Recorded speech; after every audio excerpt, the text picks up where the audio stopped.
ফরজ গোসল না করে কাজকর্ম করলে সংসারে অমঙ্গল হবে কিনা? উত্তর হলো, এটার সাথে সংসারে মঙ্গল বা অমঙ্গল হওয়ার সম্পর্ক নাই। গোসল ফরজ হলে দেরি না করে তাড়াতাড়ি গোসল করে ফেলা উচিত।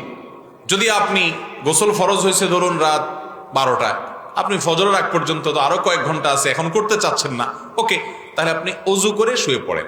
বা অন্য কাজ করতে চাচ্ছেন, ফজরের পরে আপনার গোসল ফরজ হয়েছে, এখন জোহর তো আরো অনেক দেরি, পরবর্তী ওয়াক্তের নামাজের আগে তো অবশ্যই গোসল করতে হবে, কিন্তু আপনার হাতে 4-5 ঘন্টার সময় আছে, আপনি এখন চাচ্ছেন আস্তে ধীরে পরে গোসল করবেন, ওকে, জায়েজ আছে।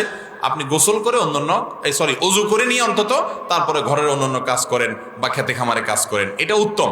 যদি অজু করা ছাড়াও আপনি করেন তাতে হারাম হবে না, কিন্তু সুন্নাত হবে অজু করে নিয়ে যদি করতে পারেন, সেটা ভালো হয়, জাস্ট ভালো হয়। না করলে কোনো বড় গুনাহ হবে ব্যাপারটা এরকম না।